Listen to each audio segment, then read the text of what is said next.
जिसने कभी जिंदगी में कोई एक गोल नहीं किया वो फुटबॉल एसोसिएशन का प्रेसिडेंट, जिसने कभी क्रिकेट बैट नहीं पकड़ा वो क्रिकेट एसोसिएशन का प्रेसिडेंट हो गया है। इसीलिए हम आपसे अनुरोध करेंगे, एक नियम बनाइए, राजनेताओं को खेलों से दूर रखिएगा। एक मिनट, मैं सिर्फ सुझाव दे रहा हूं, और उसके ऊपर लिखिएगा कि अगर खेलेगा इंडिया तो जीतेगा इंडिया। उसके ऊपर आपकी तस्वीर लगाइए, आदरणीय पंत प्रधान जी की तस्वीर लगाइए। तो शायद ब्राजील ने कभी सपने में भी नहीं सोचा होगा कि मोरक्को से हम हार जाएंगे। मेसी की अर्जेंटीना को जब सऊदी अरब ने हराया तो अर्जेंटीना ने कभी सोचा भी नहीं होगा कि सऊदी अरेबिया हमें इस तरह से हरा सकता है करके। लेकिन ये दोनों टीम्स, चाहे वो मोरक्को हो या सऊदी अरेबिया, जब मैदान में उतरे होंगे, उन्होंने पिछले 5 सालों से लगातार मेहनत कर रहे हैं ये सोचकर कि हम उतरेंगे तो हम जीतेंगे करके। हमें 135 करोड़ की आबादी वाले देश के अंदर हम लोग क्या कर रहे थे उस वक्त? हम टेलीविजन के सामने बैठे हुए थे और हम ताली बजा रहे थे। खिलाड़ी कोई और था मैदान के अंदर, लेकिन हम खुश हो रहे थे कि देखिए कितना अच्छा गेम हो रहा है करके। उसमें हमें अफसोस इस बात का होना चाहिए कि 135 करोड़ की आबादी वाले देश के अंदर हमने 11 फुटबॉल खिलाड़ियों को तैयार नहीं किया। उस दिन सारे देश ने इस बात का चिंतन किया और हमने भी सोचा, यकीनन आपने भी सोचा होगा कि कहीं ना कहीं कुछ हमारी खेल नीतियों के अंदर कुछ बदलाव लाने की जरूरत है। वरना 135 करोड़ देश की आबादी, अगर हम एक टीम तैयार नहीं कर रहे हैं तो कुछ ना कुछ कहीं ना कहीं गलत हो रहा है। इस बात का एहसास हुआ है और शायद वही एहसास को लेकर आज हम सभी लोग यहाँ पर इकट्ठा हुए हैं।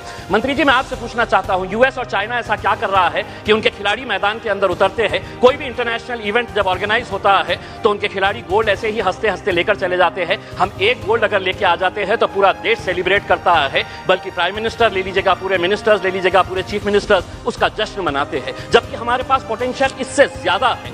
कहीं ना कहीं हम कुछ ऐसा नहीं कर पा रहे हैं वो कर रहे हैं करके। वो क्या कर रहे हैं? तो वो बचपन से ही अपने खिलाड़ियों को आइडेंटिफाई कर रहे हैं, कौन हमारा खिलाड़ी कौन से खेल के अंदर है, और उसके बाद पूरी जिम्मेदारी उनके स्पोर्ट्स एसोसिएशन, फेडरेशन और वहां की सरकार उठा रही है।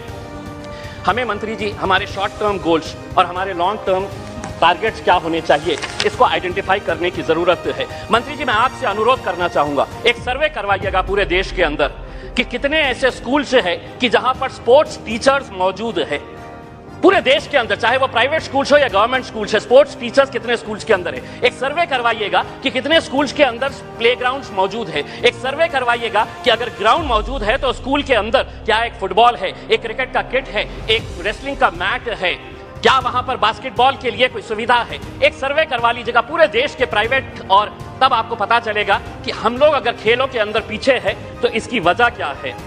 अध्यक्ष महोदय, मैं आपसे के जरिए मंत्री जी से यह अनुरोध करना चाहूंगा, 75 साल देश के आजादी के हो गए हैं। हम वैसे भी करोड़ों रुपया ऐसे वैसे कामों के ऊपर खर्च कर रहे हैं। मंत्री जी ये जिम्मा उठाइएगा कि 75 साल देश की आजादी के मौके के ऊपर हम हर स्कूल को एक स्पोर्ट्स किट प्रोवाइड करेंगे, जिसके अंदर एक फुटबॉल रहेगा, एक रेसलिंग का मैट रहेगा, एक बैडमिंटन के लिए, एक वॉलीबॉल के लिए जो नेट लगता है वो रहेगा। अध्यक्ष महोदय, एक मिनट, मैं सिर्फ सुझाव दे रहा हूं, और उसके ऊपर लिखिएगा कि अगर खेलेगा इंडिया तो जीतेगा इंडिया। उसके ऊपर आपकी तस्वीर लगाइए, आदरणीय पंत प्रधान जी की तस्वीर लगाइए, और एक 75 साल का तोहफा बोल के देश के तमाम स्कूल्स को आप ये दीजिएगा। हर राज्य के अंदर 4 कम से कम स्पोर्ट्स यूनिवर्सिटीज होनी चाहिए। मेरे शहर के अंदर थी, पूना वालों ने उठाकर उसे पूना लेकर चले गए। हम जमीन ढूंढते रह गए और उन्होंने कहा कि नहीं, हम पूना लेकर चले जाएंगे। 4 स्पोर्ट्स यूनिवर्सिटी, जिसका फोकस एरिया यही होना चाहिए, sports education, sports management, sports science, sports research और स्पोर्ट्स न्यूट्रिशन। मैं मंत्री जी आपको बताना चाहता हूं, औरंगाबाद के अंदर एक स्पोर्ट्स अथॉरिटी ऑफ इंडिया का साई का एक्सीलेंसी सेंटर है।